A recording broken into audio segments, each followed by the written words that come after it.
સાહેબ આ મહિનાનું બજેટ ઘટી જશે અને પૈસામાં ધરખમ બચત થશે ને એવું મેં ધારેલું. કારણ કે આ શ્રાવણ મહિનો છે અને મારી વાઈફ સુશીલા, મારા બાપા ને મારા દાદા શ્રાવણ મહિનો કરવાના છે, એકટાણા કરવાના છે. આવી જાહેરાત એમણે ગયા મહિને જ કરી દીધી હતી. એટલે શું છે કે એકટાણું આખો મહિનો અને એમાં સોમ, શુક્ર ને શનિ આખો ઉપવાસ. એટલે હું તો એવો રાજીનો રેડ થઈ ગયો. મેં કહ્યું ભાઈ જમવામાં કોણ? હું અને હિતેશ. એટલે ધરખમ બચત થવાની. પણ સાહેબ આવું વિચારતો હતો ને ત્યાં જ બે અલમસ્ત દેખાતા મજૂરો ખભા પર મોટા મોટા કોથળા લઈને ઘરમાં ઘૂસ્યા. એટલે મેં એમને આતર્યા. મેં કહ્યું ભાઈ ये क्या है?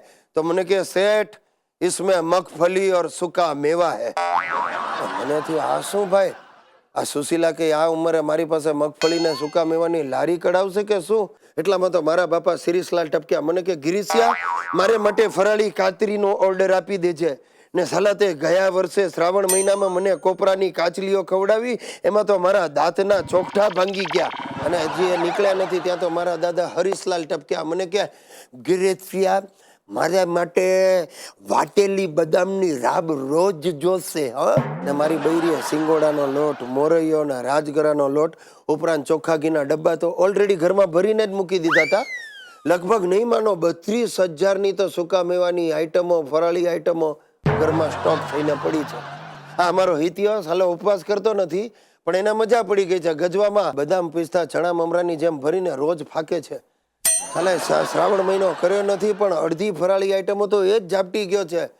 આ મારી બૈરી, મારા બાપા ને દાદા આ બધું ખાઈ ખાઈને મને તો લાગે છે કે મગરમચ્છ જેવા થઈ જવાના છે ને સાહેબ હું પીલાયેલી શેરડીના સાંઠા જેવો થઈ જવાનો છું.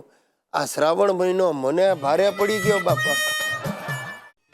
આ તમને કહું અમારી સોસાયટી જેવી સોસાયટી દુનિયા આખીમાં બીજી એકે નહીં જડ્યો. ખરા અર્થમાં કોઓપરેટિવ સોસાયટી છે. કઈ રીતે? બધામાં કોઓપરેશન. બધા માગી માગીને જ પોતાનું ઘર ચલાવે. કોઈ આને ત્યાંથી ખાંડ લઈ જાય તો ઓલાને ત્યાંથી દૂધ લઈ જાય. આમ જ ગાડું ગબડાવે બધા.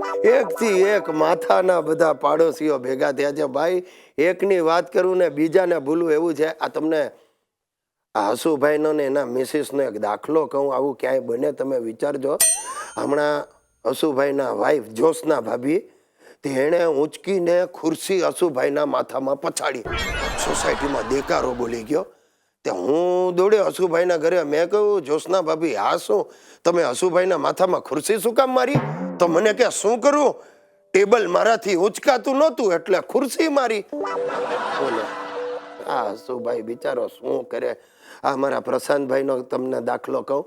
આ ગયા મહિને છે ને એમની મિસિસ એના ડ્રાઈવર હારે ભાગી ગઈ. હવે સન્નાટો છવાઈ ગયો. આવી વાત કાઢવી કેમ? તે મને પ્રશાંતભાઈ નીચે કમ્પાઉન્ડમાં મળી ગયા.